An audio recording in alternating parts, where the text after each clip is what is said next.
तो last class में हम लोग देख रहे थे इंटरमीडिएट वर्सेस ट्रांजिशन स्टेट। तो हम लोगों ने तो कुछ केमिकल रिएक्शन को कंसिडर किया था और उनकी हेल्प से हम लोगों ने क्या देखा, इंटरमीडिएट क्या होते हैं और ट्रांजिशन स्टेट क्या होती है। तो ट्रांजिशन स्टेट पाथ को डिस्क्राइब कर रहे होते हैं और इंटरमीडिएट थोड़ा स्टेबल स्टेज होती है और ट्रांजिशन स्टेट थोड़ा लेस स्टेबल होती है। ट्रांजिशन स्टेट को अपन मैक्सिमम बोलते हैं और इंटरमीडिएट को मिनिमम बोलते हैं। ठीक है, तो कुछ हमने केमिकल रिएक्शन कंसिडर की थी। ये कौन सी प्रोसेस थी जो एक सिंगल स्टेप में हो रही थी, इसको सिंगल स्टेप प्रोसेस बोल रहे थे। ये 2 स्टेप में प्रोसेस कंप्लीट हो रही थी, इसको 2 स्टेप प्रोसेस बोल रहे थे। और ये वाली जो थी वो 3 स्टेप में हो रही थी, इसको क्या बोल रहे थे अपन, 3 स्टेप बोल रहे थे। ठीक है, अब इन केमिकल रिएक्शन की हेल्प से हम क्या बनाएंगे, एनर्जी प्रोफाइल डायग्राम बनाएंगे। ठीक है, अब देखो फर्स्ट रिएक्शन को हम देखेंगे तो रिएक्टेंट से डायरेक्ट किसमें कन्वर्ट हो रहा है, प्रोडक्ट में कन्वर्ट कर रहा है। अब देखो इसके एनर्जी प्रोफाइल डायग्राम होगा वो potential energy versus reaction coordinate के बीच में होगा। क्लियर है। अब रिएक्टेंट से प्रोडक्ट कैसे कन्वर्ट हो रहा होगा, तो रिएक्टेंट के पास कुछ ना कुछ एनर्जी होगी और रिएक्टेंट के पास कुछ ना कुछ एनर्जी होगी। और देखो इसलिए मैंने यहाँ पर लिखा है, यहाँ नहीं रखा है, कहाँ रखा है, यहाँ रखा है। मतलब रिएक्टेंट के पास कुछ ना कुछ एनर्जी है, उसको किस में कन्वर्ट करना है, प्रोडक्ट में। तो मतलब इस ट्रांजिशन स्टेट को पास करना पड़ेगा, तो उसको मिनिमम एनर्जी रिक्वायर्ड होगी, उसको अपन क्या बोलेंगे, ये बोलेंगे। मतलब रिएक्टेंट के पास थोड़ी सी एनर्जी है और थोड़ी सी एनर्जी हम देंगे, उसको बोलते हैं एक्टिवेशन एनर्जी। और उसकी हेल्प से किस में कन्वर्ट हो जाएगा, प्रोडक्ट में कन्वर्ट हो जाएगा। और जो ये पॉइंट होता है ना, और इसी को बोलते हैं ट्रांजिशन स्टेट। क्या बोलते हैं, ट्रांजिशन स्टेट। और सिंगल स्टेप में क्या होता है, ट्रांजिशन स्टेट होती है, इंटरमीडिएट का फॉर्मेशन नहीं होता है। और उस ट्रांजिशन स्टेट में बॉन्ड का फॉर्मेशन और बॉन्ड का ब्रेकिंग साइमल्टेनियसली चल रहा होता है। ठीक है, तो हमें ये बात कर लिए थे। तो ये सिंगल स्टेप प्रोसेस है। देखो रिएक्टेंट से डायरेक्ट किसमें कन्वर्ट हो रहा है, प्रोडक्ट में कन्वर्ट हो रहा है। अब बात करेंगे कौन सी प्रोसेस है, एक्सोथर्मिक प्रोसेस है या फिर एंडोथर्मिक प्रोसेस है। तो ध्यान से देखो, रिएक्टेंट की एनर्जी क्या है, ज़्यादा है, प्रोडक्ट की एनर्जी क्या है, कम है। जब भी प्रोडक्ट की एनर्जी क्या हो, कम हो, और रिएक्टेंट की एनर्जी ज़्यादा हो, तो क्या मैं बोल सकता हूँ कि प्रोडक्ट की एनर्जी कम है तो प्रोडक्ट ज़्यादा स्टेबल होगा, रिएक्टेंट की एनर्जी ज़्यादा है तो रिएक्टेंट थोड़ा सा कम स्टेबल होगा। तो रिएक्टेंट इजीली किस में कन्वर्ट हो रहा होगा, प्रोडक्ट में। तो एक स्पॉन्टेनियस प्रोसेस है, स्पॉन्टेनियस प्रोसेस है, तो delta H and delta G क्या हो जाएगा, इसका निगेटिव हो जाएगा। क्या हो जाएगा, निगेटिव हो जाएगा। और एनर्जी रिलीज हो रही है ओवरऑल, तो कैसे प्रोसेस हो जाएगी ये, एक्सोथर्मिक।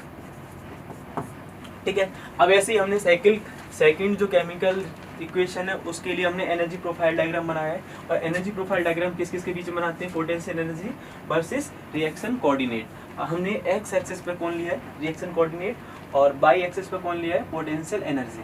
अब देखो रिएक्टेंट से हमको कहाँ जाना है, प्रोडक्ट। तो देखो फर्स्ट सेकंड वाले में देखो रिएक्टेंट कहाँ गया, रिएक्टेंट सबसे पहले इंटरमीडिएट में कन्वर्ट हुआ है। देखो रिएक्टेंट के पास एनर्जी थी, कुछ ना कुछ उसको एनर्जी चाहिए, उसको जिसको हम E1 बोल रहे हैं, और उसकी हेल्प से कहाँ जा रहा है, यहाँ इंटरमीडिएट के पास आ रहा है। अब इंटरमीडिएट को फिर थोड़ी सी एनर्जी चाहिए, जिसको अपन क्या बोल रहे हैं, E2 बोल रहे हैं, और क्या बना रहा है, प्रोडक्ट बना रहा है। यहाँ पर भी देखोगे तो रिएक्टेंट की एनर्जी ज़्यादा है, प्रोडक्ट की एनर्जी क्या है, कम। तो ये भी कैसी प्रोसेस हो जाएगी, एक्सोथर्मिक। एक्सोथर्मिक मतलब स्पॉन्टेनियस प्रोसेस होगी। ऐसा नहीं बोल रहा हूँ कि सारी जो केमिकल रिएक्शन होंगी उसमें रिएक्टेंट की एनर्जी ज़्यादा होगी, प्रोडक्ट की एनर्जी कम होगी। इसका रिवर्स भी हो सकता है, मतलब रिएक्टेंट की एनर्जी कम हो सकती है, प्रोडक्ट की एनर्जी ज़्यादा भी हो सकती है। उस केस में वो कौन सी प्रोसेस होगी, एंडोथर्मिक प्रोसेस होगी। तो एनर्जी प्रोफाइल डायग्राम से हम लोग बता सकते हैं कि रिएक्शन कैसी है, एक्सोथर्मिक है या फिर एंडोथर्मिक है। क्लियर है। और उसका क्या बोलते हैं, ट्रांजिशन स्टेट के बारे में बात कर सकते हैं कि कौन सी सिंगल स्टेप है और कौन सी मल्टी स्टेप है। क्योंकि सिंगल स्टेप में इंटरमीडिएट नहीं बन रहे होंगे और मल्टी स्टेप में क्या बन रहे होंगे, इंटरमीडिएट बन रहे होंगे। क्लियर है, यहाँ तक अपन देख लिए। तो एनर्जी प्रोफाइल डायग्राम देख लिए। अब जो थर्ड जो स्टेप रिएक्शन है उसके लिए आप लोग डिस्क्राइब करेंगे, ठीक है, और नहीं बना पाएंगे तो मैं नेक्स्ट क्लास में इसको डिस्कस कर लूँगा। तो हम लोग नाम है लीविंग ग्रुप, क्या पढ़ने वाले हैं, लीविंग ग्रुप। जो मैंने बताया था ना कि लीविंग ग्रुप में क्या होगा, लीविंग ग्रुप क्या होते हैं, लिविंग ग्रुप जो होते हैं ना वो रिएक्टेंट से अटैच्ड होते हैं। तो तुम्हारा रिएक्टेंट होते हैं, उसी का पार्ट होते हैं। अब उस रिएक्टेंट पर कौन अटैक करता है, रीजेंट न्यूक्लियोफाइल हो सकता है या फिर इलेक्ट्रोफाइल हो सकता है। तो यहाँ पर न्यूक्लियोफाइल अटैक करता है और रिएक्टेंट से कुछ ना कुछ लीव कर रहा होता है, हट रहा होता है, डिटैच हो रहा होता है, उसी को अपन क्या बोलते हैं, लीविंग ग्रुप। तो लीविंग ग्रुप की कुछ प्रॉपर्टी होनी चाहिए। अभी प्रॉपर्टीज क्या हो सकती हैं, वो लीविंग ग्रुप उतना ज़्यादा स्टेबल हो, उतना ज़्यादा अच्छा होगा, वो इजीली लीव कर पाएगा, जो नेगेटिव चार्ज को क्या करेगा, स्टेबलाइज कर पाएगा। तो ध्यान रखना, लीविंग ग्रुप जो एबिलिटी होगी वो किस पे डिपेंड करेगी, नेगेटिव चार्ज कितना ज़्यादा स्टेबल है, नेगेटिव चार्ज स्टेबिलिटी पे, ठीक है। मतलब जितना ज़्यादा नेगेटिव चार्ज स्टेबलाइज होगा, लीविंग ग्रुप क्या होगा, उतना ही अच्छा होगा, उतना ही क्या होगा, गुड लीविंग ग्रुप होगा। मतलब जो लीव कर रहा है लीविंग ग्रुप, अब वो क्या इलेक्ट्रॉन लेकर जाएगा, तो क्या उस पर नेगेटिव चार्ज हो सकता है। यदि नेगेटिव चार्ज आ रहा है तो वो नेगेटिव चार्ज को जितना ज़्यादा स्टेबलाइज कर पाएगा, वो लीविंग ग्रुप क्या होगा, उतना ही ज़्यादा स्टेबल होगा। क्लियर है। सेकंड क्या हो सकता है, सेकंड पॉइंट अपन चेक करना है, तो देख सकते हो वो वीक बेस होना चाहिए। क्या होना चाहिए, वो वीक बेस होना चाहिए। क्लियर है। तो दो ही कंडीशन है जिनको अपन चेक करना है। नेगेटिव चार्ज, यदि वो इलेक्ट्रॉन लेकर जा रहा है और उस पर नेगेटिव चार्ज आ रहा है, तो ध्यान रखना कैसा, वो नेगेटिव चार्ज को स्टेबलाइज करना चाहिए, तो कैसा होगा, गुड लीविंग ग्रुप की तरह काम करेगा वो। यदि और क्या हो सकता है, वो भी वीक बेस हो सकता है। क्लियर है। तो नेगेटिव चार्ज को स्टेबलाइज करे या फिर वीक बेस हो। न्यूट्रल भी लीविंग ग्रुप हो सकते हैं। क्या हो सकते हैं, न्यूट्रल लीविंग ग्रुप भी हो सकते हैं। ठीक है। अब हम देख लेते हैं लीविंग ग्रुप कौन कौन सी लीविंग ग्रुप है जो हम लोग पढ़ेंगे इस सिलेबस में। तो एनायनिक लीविंग ग्रुप की बात करूं, जिनके ऊपर नेगेटिव चार्ज है, लीविंग ग्रुप जैसे कि OR negative, fluorine negative, chlorine negative, bromine negative, iodine negative. तो ये हमारे कुछ लीविंग ग्रुप हैं जो लीव कर रहे होते हैं। OR नेगेटिव हो सकता है, F negative, chlorine negative, bromine negative, iodine negative. ये हमारे क्या है, कुछ लीविंग ग्रुप हैं। ऐसे ही कुछ न्यूट्रल लीविंग ग्रुप हो सकते हैं। कौन से हो सकते हैं, न्यूट्रल लीविंग ग्रुप। अब न्यूट्रल क्या हो सकते हैं, जैसे वाटर हो गया, तो वाटर लीव कर सकता है, वाटर के साथ एल्कोहल हो सकता है, एल्कोहल भी हमारा क्या हो सकता है, लीविंग ग्रुप हो सकता है। ईथर भी क्या हो सकता है हमारा, तो हमारा एनायनिक लीविंग ग्रुप हो सकता है, या फिर कैसा हो सकता है, न्यूट्रल लीविंग ग्रुप हो सकता है। क्लियर है। आगे देखते हैं कुछ इनके एग्जांपल। अब हम ये देखेंगे, कंपैरिजन आएगा कि कौन सा, जैसे क्वेश्चन की बात करें तो क्वेश्चन में हमेशा क्या आएगा, कंपैरिजन आएगा कि कौन सा इनमें से कौन सा लीविंग ग्रुप अच्छा है। जैसे हम देखते हैं, जैसे हमें एग्जांपल दे रखा है CH3O नेगेटिव और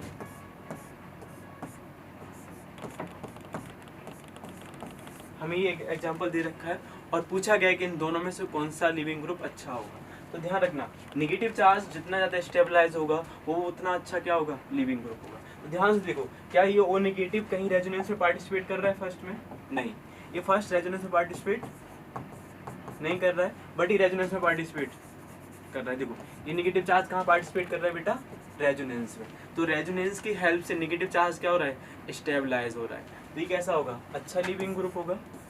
ये कैसा होगा, गुड लिविंग ग्रुप होगा। ये कैसा होगा, बैड लिविंग ग्रुप होगा। हम बात कर रहे हैं किसका, comparison of leaving group. Clear है। जैसे एक और एग्जांपल लेते हैं, जैसे फ्लोरीन नेगेटिव है, क्लोरीन नेगेटिव है, ब्रोमीन नेगेटिव है और आयोडीन नेगेटिव। अब पूछा जा रहा है कि इनमें कौन सा गुड लिविंग ग्रुप की तरह काम करेगा, या ऑर्डर क्या होगा गुड लिविंग ग्रुप का। तो ध्यान से देखो, क्या मैंने लिखा है, फ्लोरीन, क्लोरीन, ब्रोमीन, आयोडीन, क्या हेलोजन ग्रुप है। टॉप टू बॉटम जाते हैं तो क्या बढ़ता है, साइज बढ़ रहा होता है, और साइज बढ़ेगा तो नेगेटिव चार्ज कैसा होगा, मोर स्टेबलाइज होगा। नेगेटिव चार्ज मोर स्टेबलाइज होगा तो लिविंग ग्रुप का ऑर्डर क्या हो जाएगा, रीजन क्या है, साइज। क्या बेटा, साइज बढ़ रहा है, साइज बढ़ेगा तो नेगेटिव चार्ज क्या हो जाएगा, नेगेटिव चार्ज मोर स्टेबलाइज।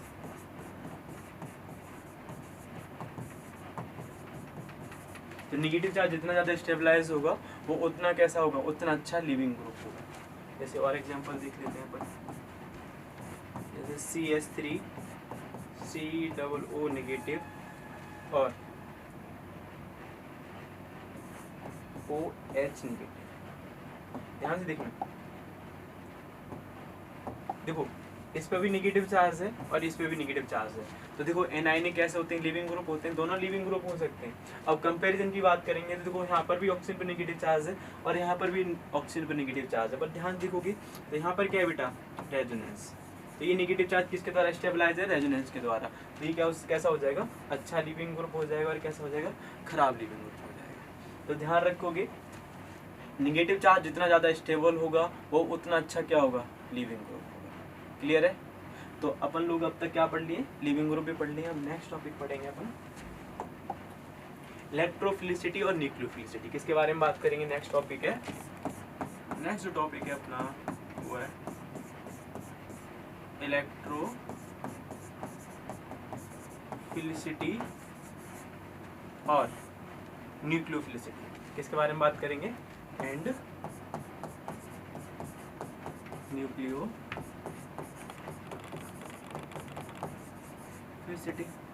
अब देखो इससे पहले हम प्रीवियस क्लास में हम लोग बात की थी इलेक्ट्रोफाइल और न्यूक्लियोफाइल। तो मैंने बताया था कि इलेक्ट्रोफाइल को कैसे आइडेंटिफाई करेंगे और न्यूक्लियोफाइल को कैसे आइडेंटिफाई करेंगे। तो हमेशा ध्यान रखना कि जो इलेक्ट्रोफाइल होते हैं वो इलेक्ट्रॉन लेकर बॉन्ड बनाते हैं और न्यूक्लियोफाइल इलेक्ट्रॉन देकर बॉन्ड बनाते हैं। तो इलेक्ट्रोफिलिसिटी क्या होगी, जो देखो इलेक्ट्रोफिलिसिटी और न्यूक्लियोफिलिसिटी ये भी कंपैरिजन की बात आ रही है। जैसे सपोज करो दो इलेक्ट्रोफाइल हैं, दो इलेक्ट्रोफाइल दिए, इलेक्ट्रोफाइल का काम क्या है, इलेक्ट्रॉन को एक्सेप्ट करना। अब उन दोनों में से पता करना है कि कौन सा अच्छा इलेक्ट्रोफाइल होगा। तो इलेक्ट्रोफिलिसिटी उसकी ज़्यादा होगी जो इजीली इलेक्ट्रॉन को क्या करेगा, एक्सेप्ट करेगा। इजीली, जितना इजीली इलेक्ट्रॉन को एक्सेप्ट करेगा वो उतना अच्छा क्या होगा, इलेक्ट्रोफाइल होगा, वो उसकी उतनी ज़्यादा क्या होगी, इलेक्ट्रोफिलिसिटी होगी। क्लियर है। बट बेसिकली जो क्वेश्चन आते हैं वो कहाँ से आते हैं, न्यूक्लियोफिलिसिटी से। कहाँ से आते हैं, न्यूक्लियोफिलिसिटी। तो हम प्रॉपर क्या एक्सप्लेन करने वाले हैं इधर, न्यूक्लियोफिलिसिटी। क्या करने वाले हैं, इलेक्ट्रोफिलिसिटी समझ गए होंगे, तो हम क्या करने वाले हैं, न्यूक्लियोफिलिसिटी।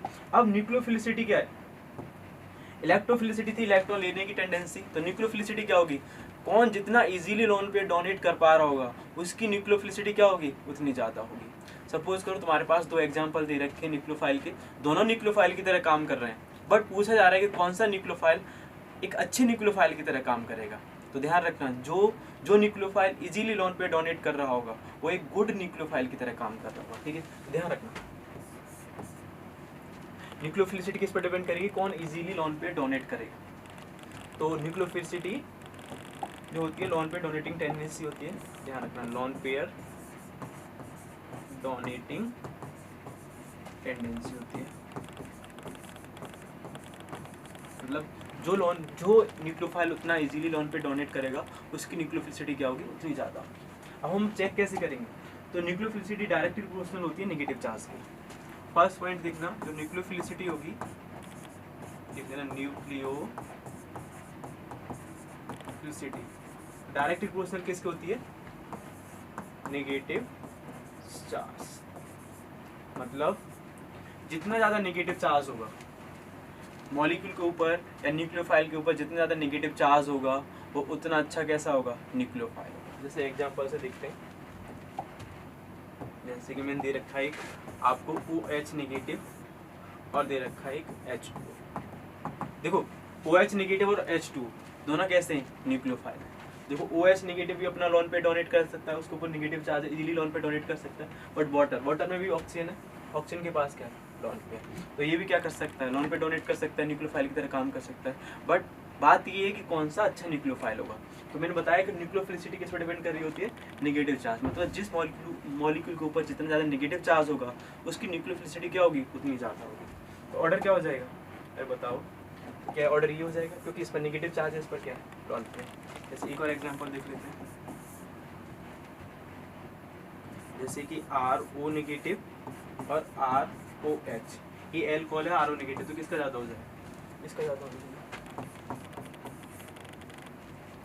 जैसे कि मैं इसमें देखता हूँ,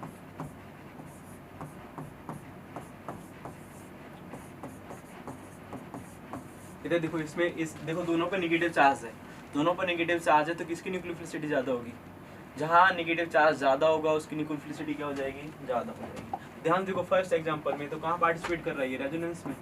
अब यदि रेजोनेंस में पार्टिसिपेट कर रहा है तो लोन पेयर की नेगेटिव चार्ज की अवेलेबिलिटी क्या हो जाएगी, कम हो जाएगी। बट यहाँ कुछ ऐसा नहीं है, यहाँ पर ये नेगेटिव चार्ज रेजोनेंस में पार्टिसिपेट, यदि रेजोनेंस में पार्टिसिपेट नहीं करेगा तो लोन पेयर जो नेगेटिव चार्ज देने की टेंडेंसी क्या होगी, इसकी ज़्यादा होगी। तो ऑर्डर क्या हो जाएगा, ठीक है। तो सबसे पहले ध्यान रखेंगे न्यूक्लियोफिलिसिटी किस पर डिपेंड करेगी, नेगेटिव चार्ज पर। अब और कुछ एग्जांपल देख लेते हैं। जैसे मैं बात करूं CH2 negative, NH2 negative, OH negative और F नेगेटिव।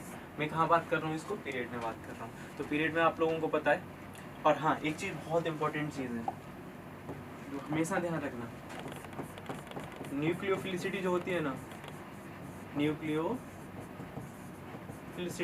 वो डायरेक्टली प्रोपोर्शनल किसके होती है, बेसिसिटी के। किसके होती है, बेसिसिटी के। मतलब जो जितना अच्छा बेस होगा वो उतना अच्छा क्या होगा, न्यूक्लियोफाइल होगा। तो न्यूक्लियोफाइल डायरेक्टली प्रोपोर्शनल किसके होती है, बेसिसिटी के।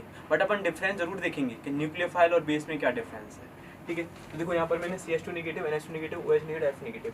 तो आप लोगों को पता है जब अपन लेफ्ट से राइट जा रहे होते हैं कहाँ पर, इन पीरियड में, तो क्या बढ़ रहा होता है, इलेक्ट्रोनेगेटिविटी। अरे बोलो, अब इलेक्ट्रोनेगेटिविटी बढ़ेगा तो क्या होगा, नेगेटिव चार्ज की स्टेबिलिटी बढ़ रही होगी। इलेक्ट्रोनेगेटिविटी बढ़ेगा तो नेगेटिव चार्ज क्या होगा, नेगेटिव चार्ज मोर स्टेबलाइज होगा। नेगेटिव चार्ज कैसा होगा, मोर स्टेबलाइज्ड होगा। अब नेगेटिव चार्ज मोर स्टेबलाइज होगा तो न्यूक्लियोफिलिसिटी क्या हो जाएगी, न्यूक्लियोफिलिसिटी क्या हो जाएगी, कम हो जाएगी। तो न्यूक्लियोफिलिसिटी का ऑर्डर क्या होगा, जिसकी इलेक्ट्रोनेगेटिविटी कम उसकी लोन पे देने की टेंडेंसी क्या होगी, ज़्यादा। मतलब इसकी इलेक्ट्रोनेगेटिविटी क्या है, ज़्यादा, इसकी इलेक्ट्रोनेगेटिविटी ज़्यादा है तो नेगेटिव चार्ज को क्या करेगा, मोर स्टेबलाइज करेगा, लोन पे देने की टेंडेंसी क्या हो जाएगी, कम हो जाएगी। तो न्यूक्लियोफिलिसिटी का ऑर्डर क्या हो जाएगा। अब दे रखा हो CH2 नेगेटिव और NH2 नेगेटिव में कौन सा अच्छा न्यूक्लियोफाइल होगा, CH2 नेगेटिव, क्योंकि उसकी इलेक्ट्रोनेगेटिविटी क्या है, कम, लोन पे देने की टेंडेंसी क्या होगी, ज़्यादा होगी।